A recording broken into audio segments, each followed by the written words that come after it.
Good evening. I'm Char Glacy, and I'm chapter chair of the San Diego chapter of the Explorers Club. And I really want to welcome everybody that is listening in tonight to what I believe is our 6th webinar. And we are so pleased this evening to be able to do this and sponsor it, not only with the San Diego chapter, but also with the Southern California chapter. So we're pleased to collaborate with them on it as well. Just a few housekeeping.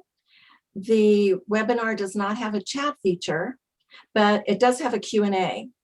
And I really encourage you at any point to ask whatever questions you might have of Nina. And probably towards the end or at some point, we'll go through those questions and try to pretty much answer all of them. So I don't want to spend too much time with my introduction, but I would like to introduce David Dolan, who's going to introduce Nina Burleigh. And David is he's a medalist with the Explorers Club. He is co-chair of the Southern California chapter and vice chair of programs for the San Diego chapter. He is also has received a master's of public health from UCSD. So this talk tonight is near and dear to his heart. So David, can I turn it over to you to introduce Nina? Absolutely. Thank you, Char, and thank you for your gracious introduction. I'd like to make one slight correction. I received my master's in public health from UCLA, from the Fielding School of Public Health. However, I received my double lung transplant at UCSD. The other was, the latter was far more significant in my life, not to diminish the Bruins, but yes, I love both schools. It's just a delight and pleasure to welcome Nina Burleigh back to California. Some of us remember her being the exceptional master of ceremonies at the now legendary Lowell Thomas Awards dinner in Santa Barbara back in 2016. That was an incredible evening, and Nina brought her unique style to that event. Nina is obviously a journalist. She's author of multiple books. She has written for such a variety of publications like the New York Times and Rolling Stone, and has also been a major correspondent with Newsweek magazine with multiple cover stories. Including, I recall one on that featured Antarctica on the cover, and others related to her work on the stolen artifacts trade in the Middle East, which she has become a specialist in her investigative reporting. I first met Nina in 2009. When I received a call from her. She had volunteered to be a host of one of the award winners for that year's Explorers Club annual dinner. So she called me up. I got the citation merit that year, and she introduced herself and started talking. And her role was just to make sure I was welcome, felt good about the evening and so forth. But as she kept talking, I said, I think I know you. What's your name again? And Nina Burleigh. And then I asked, well, tell me something about you. Well, I just wrote a book on James Smithson, the founder of the Smithsonian Institution. And I go, oh, that's why I remember. I watched a whole hour of her with David Lamb on C-SPAN talking about her new book. In fact, I think it was recorded at the famous Smithsonian Castle. So that was her first major book, and she had me at Smithsonian. It was, and we had a delightful evening that night, and we've kept up a friendship. Now, she's gone on to write many more books. I'm going to do show and tell here. We have, well, here's the Stranger and the Statesman about James Smithson, and I hope we do get to talk about that later. Another book of great interest to archaeologists and the Explorers Club is her book Mirage, which is about Napoleon scientists and the unveiling of Egypt. And, what you may not know is that the Explorers Club has the complete set of Napoleon's journals, of his expedition to Egypt. It's worth a gazillion dollars. And you can actually look at them. I think you have to wear white gloves. She went on and wrote this book, Unholy Business, The True Tale of Faith, Greed, and Forgery in the Holy Land. And she's really got to know about the whole trade of fake artifacts and real artifacts from the Middle East. Probably her most famous book is The Fatal Gift of Beauty, The Trials of Amanda Knox. And many of us followed that story, but she went to Italy and really unpacked it. And it was quite, and that was a major seller. And her last major book was Golden Handcuffs, which is really, if you want to understand Donald Trump, you read this book. It will explain it. But we're not here to talk about our old, previous books, although I hope we get to talk about a couple of them later. But we're here to talk about her newest book, Virus. And that's Vaccinations, the CDC, and the Hijacking of America's Response to the Pandemic. This book is the book that all of us could have written, because essentially it's a journal of a pandemic year. And she refers to a book she read in graduate school dealing with an epidemic. Maybe she could talk about that too. But we've all been through a lot. The nation, the world, and us individually, family and friends. And we need somebody to help us understand what happened and what can we learn from that. So we'd like to, Nina, to take it away and help us understand what happened, where were we, where shall we go, and how can we avoid whatever missteps that are taken. And there were some. Okay, thank you. And Nina, by the way, like I said, is one of our most favorite persons. Hemingway is known for his unique style of writing, but also Nina Burleigh has a unique style. And actually, I prefer hers. It is witty, fun, but also extremely factual. And she finds information that other people can't find. I don't know where she finds it, but she does. And well-researched books and documented are well worth it. So Nina, please tell us more. Oh, thank you so much, David. Well, I guess I just want to start off by saying David is a dear friend of mine. We did meet 2009. I don't really remember us having that conversation about the Smithsonian, but he's become what I call my fairy godfather. He's done all sorts of, whenever he pops into my life, there's always some treat that's coming my way. And he's just a wonderful, wonderful friend.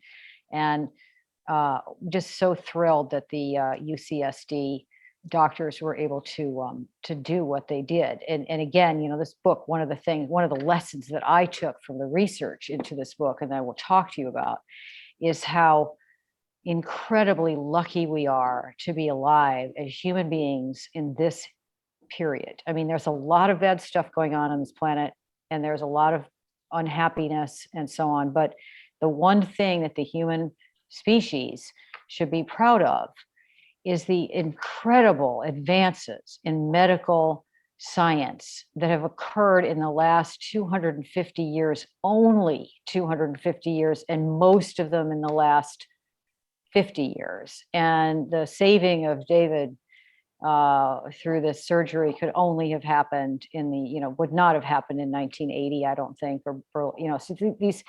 And so, and the vaccine, which I will talk to you about also, is something that we need to. So the first takeaway really is, for me, a kind of a profound gratitude to the people who have basically stood on each other's shoulders over time. Inventors of the microscope, in the 17th century, and then the Victorian, Louis Pasteur and those folks who were looking into microbes at a time when, well, nobody thought any diseases were caught by anything other than miasmas or constitutions. And they started using these newly ground lenses, extra powerful lenses, and were able to see the tiny, tiny creatures were everywhere. And they couldn't understand what they were. And then slowly, these scientists, experimenters, mostly in Europe, started to understand that, oh, well, person who died of cholera has all of these little things in him. And this person who has tuberculosis has these shaped little creatures, and they call them little beasties or animalcules.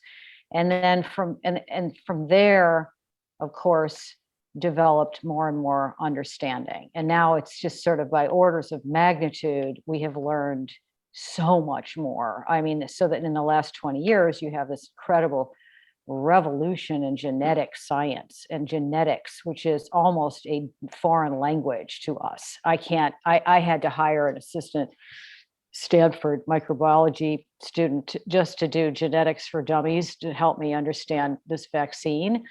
And anyway, that's a long preamble to say, just really thrilled to be here, to be talking to my fellow explorers and whoever else is listening. Thank you so much for being interested in the book. And I guess I'll start with how I got into it. I've been a journalist, as David said. I've been a journalist for many years, covered American politics, covered all sorts of things in other countries. I've just been very, very blessed and fortunate to follow my curiosity, and had somebody actually pay for me to go to places and look into things. And if I didn't get that, I would borrow the money. And I got very lucky, and I've been able to really just kind of follow my interests. And so they're varied, and they may sound like they're varied if you look at those books that he's just listed off. And you did forget the first one is about the famous unsolved murder of the CIA wife and in the Kennedy years, 10 days after the Warren Commission report came out, which is filled with conspiracy theories, and for which I interviewed 100 people in Washington, many of whom are no longer with us, aged CIA agents from the early days of the CIA. And so these books don't look like they have anything in common. And I've actually had, I had more than one agent or a PR expert say, like, well, these things don't look like they belong together. But they do belong together in one sense, which is that if I go back to the first book, the CIA murder mystery of Mary Pinchot Meyer, who you could Google and you'll see all the conspiracy theories. I came to realize that in this era of we're post-religious secular, there's this kind of war going on between the secular and the people of faith, or there's science versus superstition. And that book was about how many people just ascribe to conspiracy theory as an answer for randomness. And I started to understand what the role of the CIA was in sort of the popular culture and the popular mind from that. And then all of my books since then have had something to do with this tension between supernatural or people of faith or belief in something that you can't actually prove, and then the modern science and the kind of rational, I guess you would say, the rational side of our nature. And so all the books, even the Amanda Knox book, it has to do with that, because that had to do with the DNA evidence in a courtroom that was a medieval courtroom that had a peeling picture of the Madonna painted above the judge, and the prosecutor believed in witches.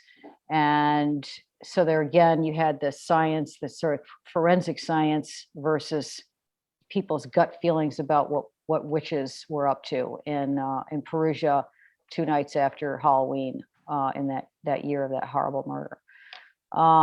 So I have had an interest in science and science in that sense, like the cultural in a response to science in our society for a long time. And I think it's kind of one of the fundamental questions of our era, because you see the rise of religious fundamentalism. You see the unmooring from facts that we are dealing with in this country, the distrust of science and so on.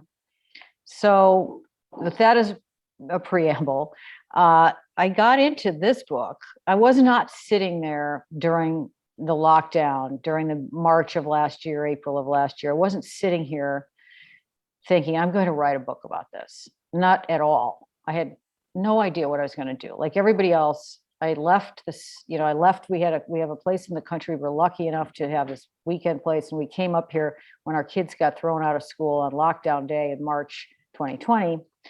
And I was just kind of moseying along, minding my own business, wondering how I was going to make a living, was no longer working at Newsweek, wasn't covering Trump, and was happy not to be covering Trump as a daily job. But of course, I was, like everyone else, watching what was going on and watching how our government was responding to what was happening. And very early on, and I think maybe a lot of other people felt this way, I just felt horrified, aghast, jaw-dropping to the floor. Every day, something more outrageous was coming out of Washington, where, you thought that maybe, at some point they were going to take a stand and execute some kind of leadership on this. And instead you had these ridiculous nightly press conferences where the president talked about his ratings and got into fights with people. And this was dire. The times were dire. You had, at the same time that those press conferences were going on, you will remember, there were images of trenches being dug in New York City for overflow bodies and refrigerated trucks, and bodies being moved by forklift into refrigerated trucks out the back doors of hospitals in the Bronx because they didn't have enough place to put these bodies. And they were like images out of Bangladesh after a cyclone. This is not supposed to happen in America. So the disconnect between, we live in this first world, or I shouldn't say first world, we live in this industrial society, the richest country in the world, some of the best medical care available to the human race in history is here. And yet we had this thing happening. Nobody seemed to be able to do anything about it. And it was really clear to me very early on that what was looking like chaos, an accidental kind of response, ad hoc. I mean, it was ad hoc at some level, but the response of the government, of the Trump administration, was not an accident. That there were things going on that, based on my understanding of the political poles of power in that administration, that were not accidental, that they were responding to this in exactly the way that they would have wanted to respond to any kind of crisis, which was, from the beginning, their goal was to shrink the government down to this. I mean, as Robert Mercer, one of their creepier billionaire donors, put it, shrink the government down to the size of a pinhead. And they had gone on a full court press assault on the agencies the minute they got in there. And we're trying to, they were replaced people they let attrition, lots of people left. They replaced real, let's say in the energy department, they literally replaced like physicists with friends of, Eric Trump or something, who just put their feet up on the desk and laughed. Like, they didn't really want the government to work. They didn't want the government to appear to be able to do anything to help people, because goes against the ideology that they were representing when they came in there. That's who put them into power, not the rabble at the rallies, although they did get the votes from those people, but the people who were ideologues who've been plotting to deal with shrinking the government for decades. And the minute that Trump got into office in Washington, the Heritage Foundation people were rolling in there with their rollies full of policy books and getting ready to execute these sort of like fantasy football government stuff that they had been working on for a long time. Here was their chance. Shrink the agencies, show everybody that government doesn't work, deregulate, as you know, that was deregulate and cut taxes. So that was the backdrop in which this was happening. The other kind of pole of power that I think can explain some of the malfeasance and misbehavior and criminal misbehavior at the top has to do with the white evangelical Christian vote, the support that they gave Trump and his need to pay them back. And what he did was he paid them back with the public health agency. They gave the public health agent, they gave HHS to the religious right. Alex Azar, I didn't know this until I started working on the book, is a evangelical Christian who sponsored Ralph Drollinger, Capital Ministries, and this outfit. He's a Washington-based evangelical hard right. He sponsored him to run cabinet Bible study meetings in the White House every week. The founders would have been rolling over. They're not supposed to do that inside the White House. So Alex Azar is on that side. Redfield and Burks are medical doctors, but Redfield and Burks are evangelical Christians also. Maybe you didn't know that. I didn't understand that until I started looking into this. And they cut their teeth on the AIDS, in the fight against AIDS globally. They're real doctors. They did some good things, but they're, especially Redfield, I mean, they were motivated to get into the AIDS fight for moral reasons. They're aligned with homophobic operations.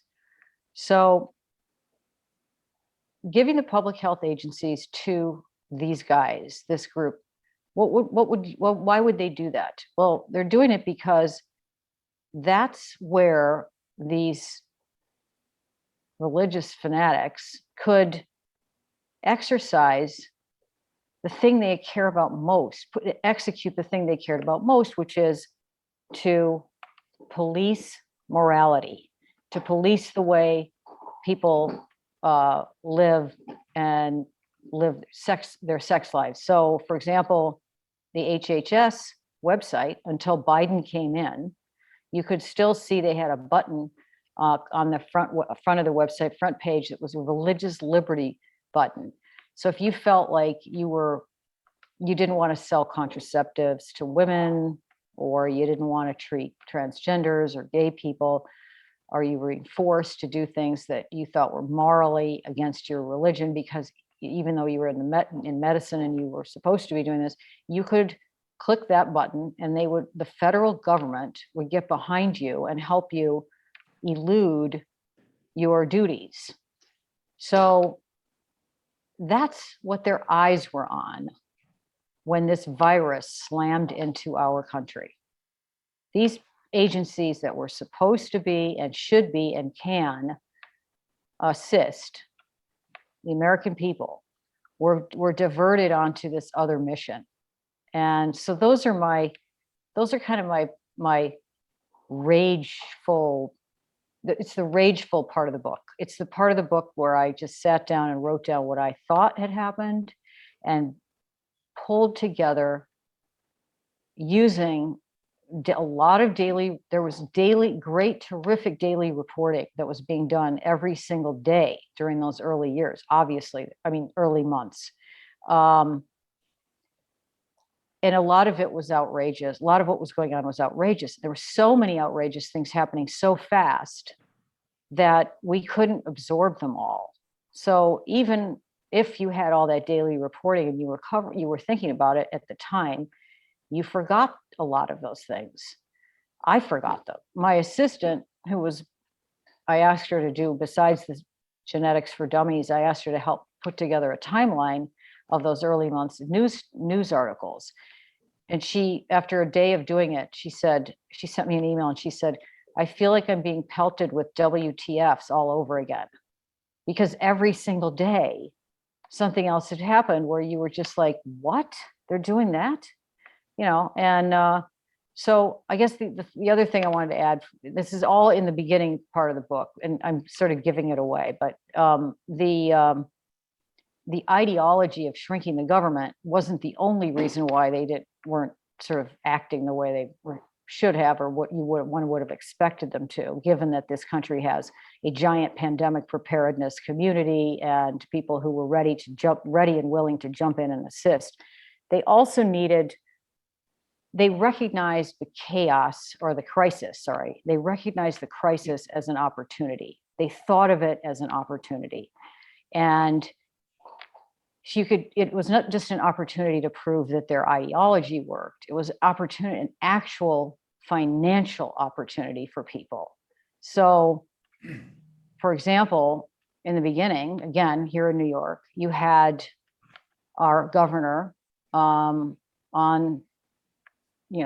in public, begging for PPE and ventilators.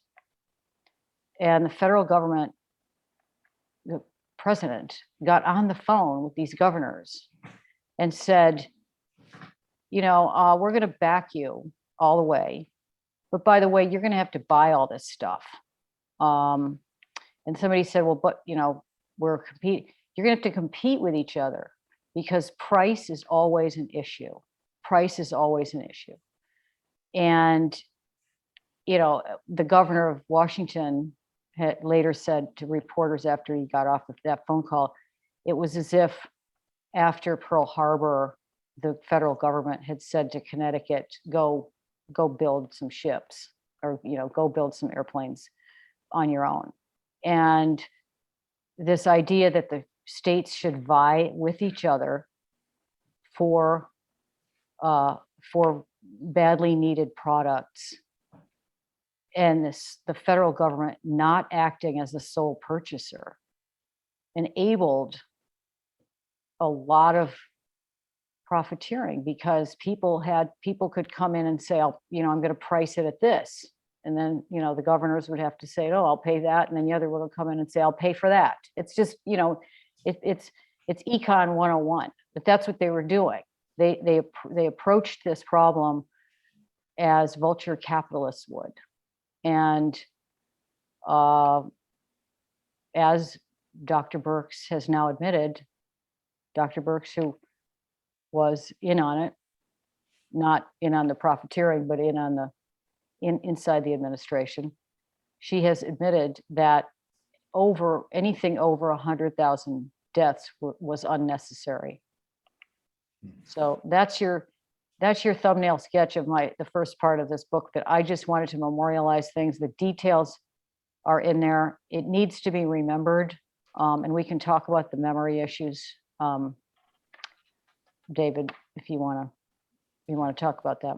And I've gone on and on about this, so I can talk forever about it, because it's, I feel very strongly that we must not forget what they did. Nina, could I just I read the book, every page, I got angrier and angrier. But the one part I still don't completely get is the delay and the lag in all the testing, and the administration's belief that they wanted it that way because they didn't want to show high numbers. So what is with that? He liked the numbers low. And the thing about the former guy is that it's almost like he had Tourette's syndrome. He couldn't help himself. So he would just say what he actually thought. And he actually said at the CDC on March 6th, when people were asking him about the infested cruise ship floating off the coast of California that they weren't allowing to disembark, I like the numbers low. And that was the motto, right? And at that same press conference on March 6th at the CDC, he said, he just pulled a number out of the air and said, we have 4 million tests ready to go. Every person in America who wants a test right now can get one. And of course, you knew if you were in New York or anywhere where it was starting to spread, and if you were concerned, you knew that you couldn't get one. Everybody knew that was a lie, but maybe not. Maybe the public did not know that was a lie, but certainly the people standing around him knew that was a lie. Alex Azar, Redfield, and they didn't correct him. So what happened with the tests? What happened with the test was the WHO said right after China, announced the genome, released the genome information, and that this was becoming, they knew it was becoming a pandemic. The WHO designed a test and said, anybody in the world can have this design. And the US said, no, we don't want the WHO's anything. They had already been, the government, the Trump government had been opposed to any of these international organizations, right? We were pulling out of UNHCR, and we were pulling out of, defunding the UN, and they really didn't want to take anything from them. So they refused this design. They said, we can build a better one. And they had the CDC, which isn't really in the business of making tests. They had the CDC invent their own test. And that test went out with some delay. And then when it got to the public health agencies and they started using it, right away they saw, oops, there's a problem with this. It was either giving false positives, or there was a piece of it that was testing for the common flu, and that did not work. So there are two sort of stories about what was going on with it. But in any case, it wasn't working properly. And the FDA could have, at that point, said, this is emergency, we're opening the gates, all commercial tests, just use anything. They could have said to the public health agencies and the hospitals, just use anything, let the commercial companies produce these and we will use them. They didn't. They did not authorize that. So there was this delay, this very long delay. And in that delay time, there was, as you can see, New York City fell to its knees. And then, of course, the unmasking and the masking issue, which you had it politicized, and then you had it, now there were no tests and nobody wearing masks, even after they realized that they should be wearing masks. That then you saw the virus spread across the nation in patchwork ways. And so the test, they could have gone around the FDA. The FDA, Trump administration could have said to the FDA, stop this right now, open it to the commercial tests, and they didn't do that. And the reason we know that they could have done it is that a month or two later, Trump got on the hydroxychloroquine bandwagon, and that was not approved by the FDA because it wasn't an approved drug. And they leaned on the FDA, and overnight it was approved. So again, another, not a mistake, not an accident, a deliberate act, not testing, not getting tests to the American people when they needed them. And therefore, it spread unchecked for a very long time. Speaking of masks, so one quote in your book talks about Goldman Sachs had released a report on mask wearing and the economy, and had an algorithm called the ELI, the Effective Lockdown Index, which basically said using masks would prevent lockdown, and it would correlate with a better economy. And it seems to me that fits into what Dr. Birx said. We did not have to see more than 100,000 people die. We shouldn't see even that many, but if people simply wore masks, but it all got politicized. And it's like, when I checked out of the hospital after my transplant, I was given a plastic box with several supplies. One is a box of gloves, a box of masks, and hand sanitizers. So I started behaving as if COVID was here already back then. And it was no big deal. It was a little awkward and so forth, but for it to become politicized. Can you explain that, or is that inexplicable? It's not inexplicable at all. It's very explicable. The first thing that happened was that the WHO and some doctors, many doctors actually, who were involved in this in epidemiology, originally said, don't wear masks to the public. They said, don't do it. And that was the sort of number one mistake. And that is not a Trump administration mistake. It was a mistake that these doctors and the WHO made. Then they came around and changed their ruling or their decision on it. But it was too late, because by that point you had, this administration's already anti-expertise, anti-science. MAGA is all about, grandpa knew best, and we all are about common sense, and we don't need this. So, and they were also, remember, talking about the COVID as not any worse than the flu, right? That was they talked about that for a long time. And so the mask wearing, when they said wear the mask, when the scientists said, or the doctors, the experts said wear the mask, doubt was already instilled. It was already out there. And well, why did they change their mind? And then you had the leadership. And again, it goes right back to the leadership. If you had a different leader and the scientists said, you know what, we're wrong, we got to wear these, that leader would get up and his, everyone, and they would put the mask on and be on TV wearing the mask every night until people who liked that leader realized that that's probably a good idea. And that's not what he did. That's not what any of them did. Instead, they flouted it. They scoffed at it.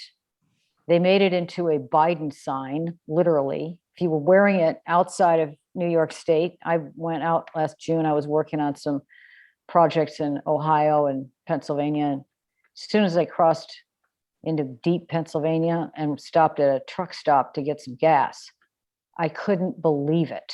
I got out of the car, I went to the truck stop, packed with people, nobody wearing masks. And that was June. Like, that was after New York City had had this wave of death, and now it was hitting Arizona, I think. And, and there were these people running around without masks, and they looked at me like I was nuts. And these poor people who had to work in those fast food places and in the truck stop were faced with this. It wasn't just about you and you're getting out of your car with the mask. It was to protect those people behind the counter. It's just criminal. And they didn't, they wouldn't say, do this to protect your workers. So they got sick, and they brought it home to their grandmas, or, the ailing relative, or the obese relative. I mean, it's just horrendous. And so that was the mask thing. And yeah, the mask became the Biden sign. And then, the sort of, to me, the image of, I guess, I mean, there are lots of images of, the trenches being dug in Pottersfield, New York is one of them. But the image that really will stick with me on this, of that year, is that, after Trump got COVID, and he came back to the White House, and he stalked up the stairs, and he rips the mask off, and you could see him trying to catch his breath.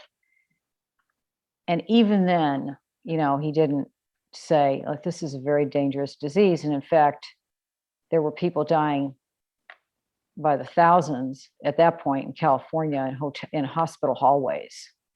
And he had been sick, like those people were sick.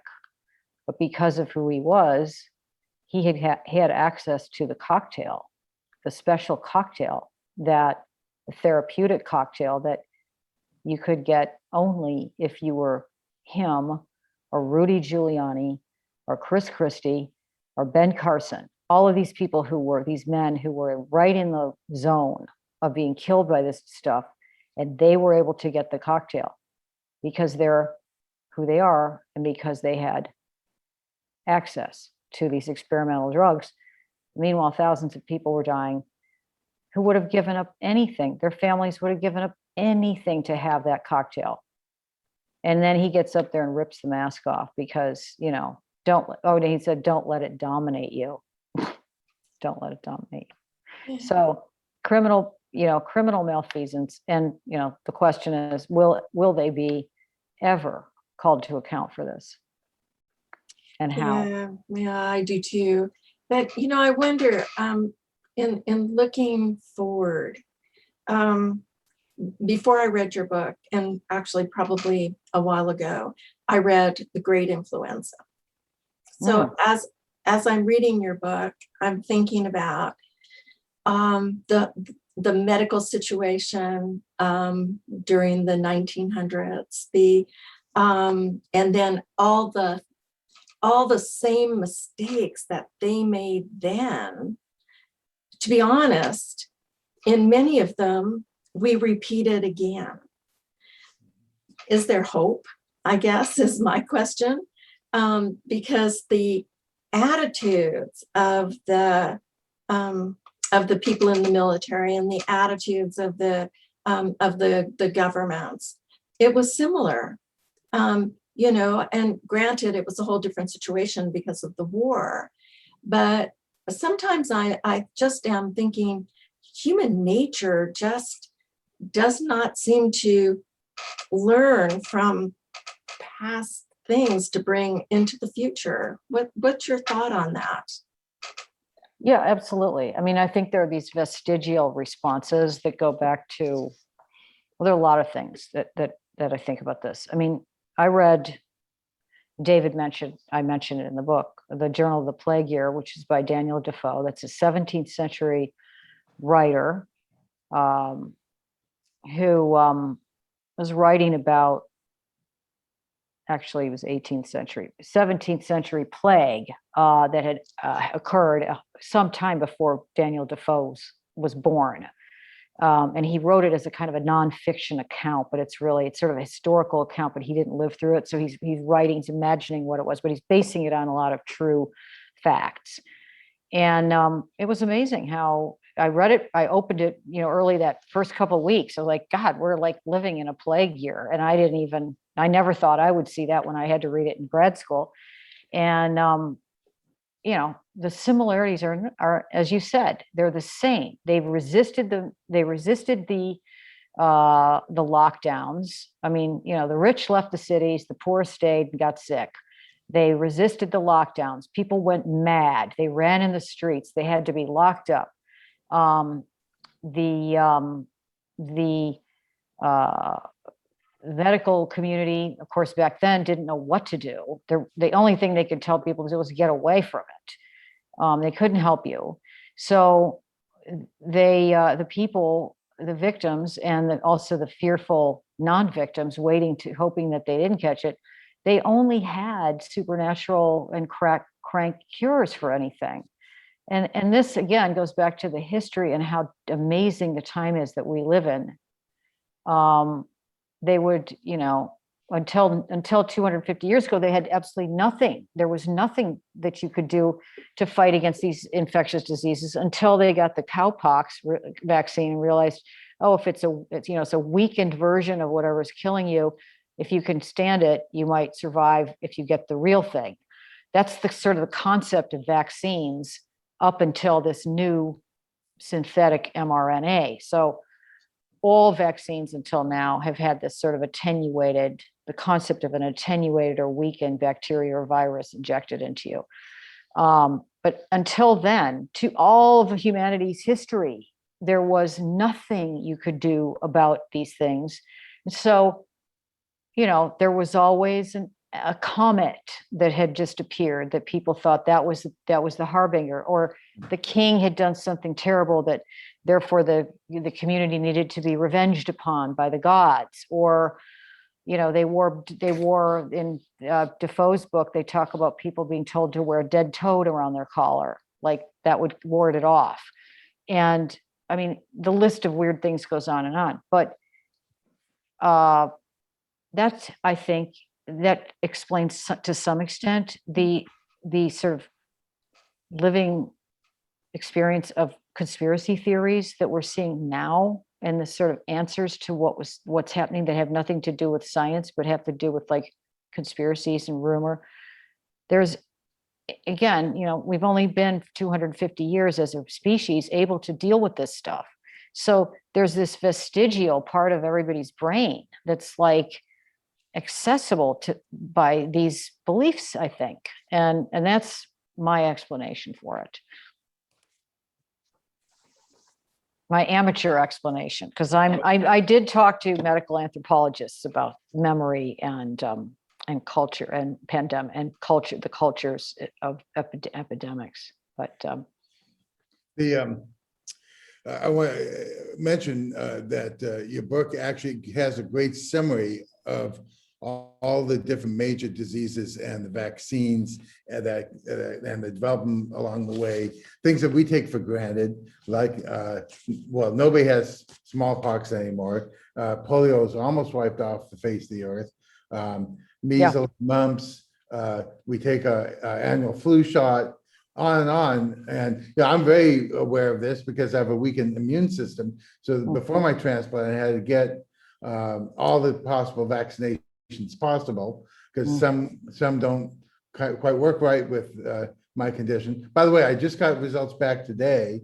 They did an antibody test on me after getting the Pfizer vaccine, and my blood work does show that I have antibodies for COVID. So I have some sort of positive possible resistance. They still haven't quite tested the drugs on the vaccine on transplant people. They've just begun doing that, but at least there's something going on, so that's good. But I wanted to also, you mentioned medical anthropologists. You quote Mary Douglas in here. I'm trying to find that quote here, but basically, Lincoln. Mary Lincoln. I'm sorry. And basically, she talks about the importance of learning from history and learning, and that is what I think. It's dreadful, all the things that have happened, and inexcusable and unforgivable even. But what could also be unforgivable is for us to move on and just kind of forget this happened. Like you write about the Spanish flu, is just kind of like, well, that happened and we moved on. When 50 million deaths is not that happened, we moved on. But somehow that got disappeared. I didn't learn about the Spanish flu epidemic until I was at the School of Public Health in Epidemiology 101. And it's kind of like what we're discovering now about the Tulsa massacre and so many other parts of history that somehow weren't in the history textbooks because it's inconvenient. Well, this is inconvenient too. And I think books like yours will help us remember this, and let's never, ever let this happen again. Well, one of the things, you're public health, you studied public health, and I salute you for that. One of the things I found out, a fact, is that this country, the discretionary budget of the United States from 1960 to now has the percentage of the discretionary budget spent on defense, military defense, has varied in those years between 40 and 70%. What do you think the percentage varied for public health? Very small. 3 to 6%. And here we are now on the other side of this thing, having lost maybe 900,000 Americans. And it wasn't the Chinese or the Russians or ISIS. It was a virus that if you had maybe spent more of that money on public health, you would have had a system that could have responded to it more agilely and nimbly and with more preparation. And we didn't have that. And that's our priorities. Our priorities are not, and as you say, the Spanish flu victims are not memorialized. That's what Martha Louise Lincoln talks about. They're not memorialized the way the war dead are. And there are lots of reasons for that, but one of them has to, and we can speculate because who knows what the real the speculation is that the dead of the virus died just because of bad luck. And you could not explain that in any heroic way, the way you can say somebody went off to war and died in the war. So they don't memorialize those victims. And that's one of the reasons why you don't think about it anymore. But also this country, and again, Lincoln mentions this country has a habit of not looking back at things like this, at bad things, that we don't look at wars we lost. They're not part of the record. If we would never even admit that we lost any wars if we did. And we also don't look back at giant official malfeasance and mistakes. And the most recent example of that is the Iraq War, which, by the way, it was provoked, ISIS, and then the 60 million refugees spewing out of the Middle East, recreating a crisis in Europe that arguably is leading to fascism resurgent. That war was an utter and absolute folly. It was built on lies that's been reported over and over by skilled investigative journalists. And we never had any kind of accounting for it. We've never had anybody come say, you know what, you Cheney or W, you guys are, you're going to pay for this in some way. There's none of that. And that is the way that I think that this will happen. I think the profiteering, there are agencies, there are, the COVID acts out of Congress have appointed IGs, inspector generals of various agencies to look into the way the money is being spent and making sure that it's not being frauded. But those investigations, and they are finding people doing fraud. Those investigations have so far not looked at the big fish. They're not looking at Jared Kushner and his pseudo operation to bring PPE in, or they're not looking at the way the cocktail got to only, Donald and Chris Christie. They're not looking at the actual, decision not to apply the federal government's sole purchaser abilities to these contracts, and also all these contracts being let out because it was an emergency. They used the emergency to let contracts to their friends, no bid contracts to little companies that were big donors to the Republican Party that were not skilled enough to do what was being asked of them, or just simply outright frauding. And the only organization or entity that's actually digging some of this up is the House subcommittee on the pandemic and COVID, and that's the subcommittee that's been sort of subpoenaing the administration to get emails and evidence of how these contracts were let here and there. And they're finding out some gigantic profiteering and gigantic frauds. And, 350 million contract here, an $800 million contract over there. In addition to those emails involving the CDC and the politicization of the data that was being done by the political appointees of the HHS. Mm-hmm. That stuff is coming out of the House subcommittee. But again, okay, maybe they're going to publicly shame some of these people, but they're shameless. They have behaved shamelessly. So what do they care if they're shamed? It's not actually, are we going to get the money back, or the Fed, is taxpayer going to get paid back? And are people going to be like perp walked? I don't know. But I was just going to ask Nina a question, a totally different topic, kind of. So what are you going to do next? That was going to be my question too. What's next? You talk about what's next. Who are you gonna like reveal next? Oh, I have a really good idea. I don't know if I want to say it though, because it's such a good idea. It's in the backwater of the news cycle and nobody's paying attention to it. And I think I'm definitely going to write a big article about it. And it maybe is going to be a book. I think it's a podcast, book, documentary article, but it's going to be an article, and you could look for it in Rolling Stone in, I don't know, a couple months.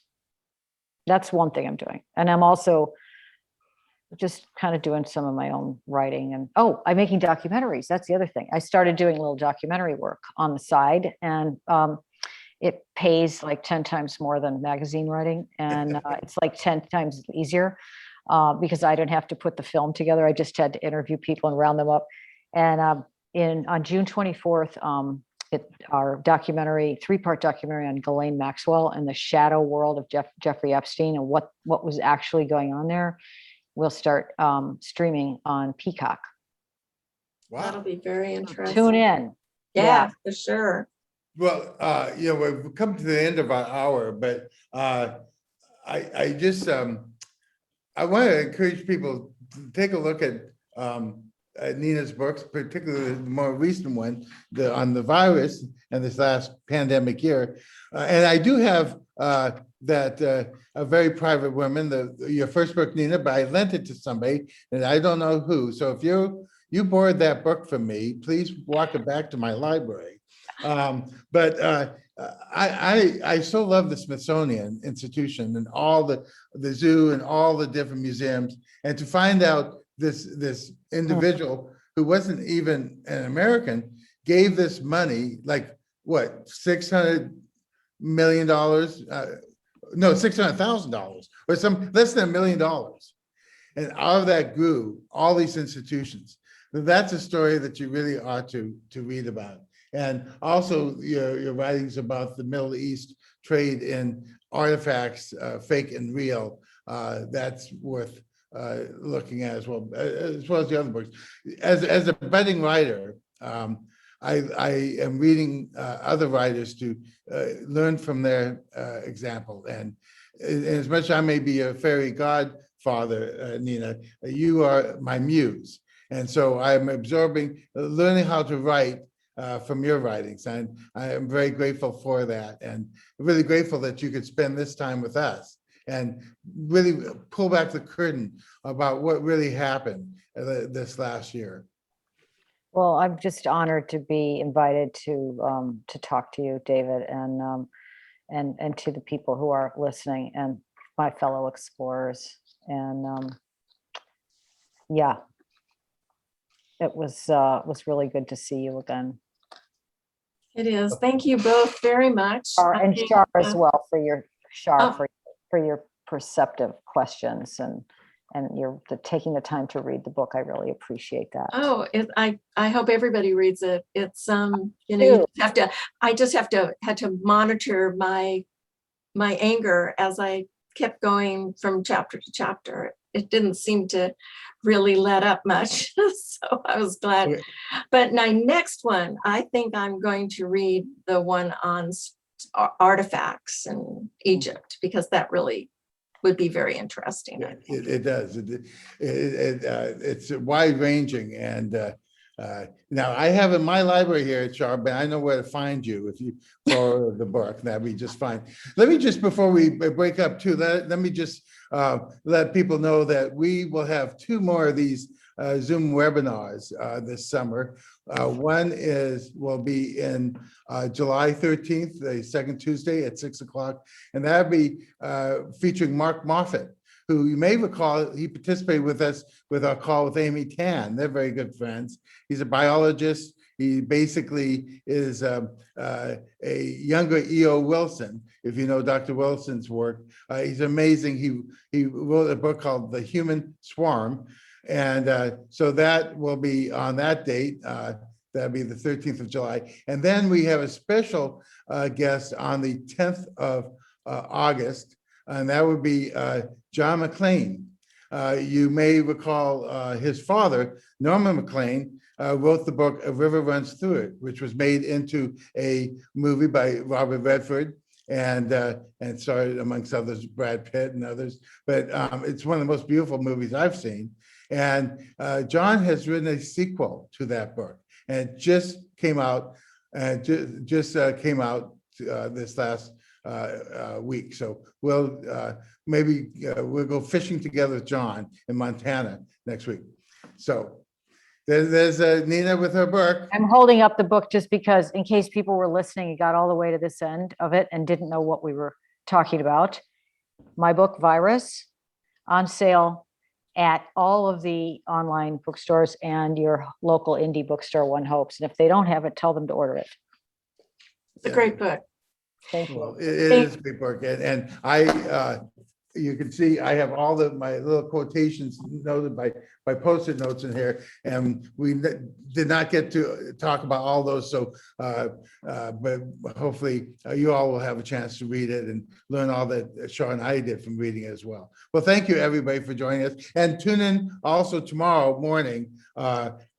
David Concannon is hosting a special Explorers Oceans Week session sponsored by Rolex, and that will be exceptional. And that'll be 7 o'clock California time. Explorers.org has all the information you need. I think that covers everything. Hey, thank you everybody for tuning in.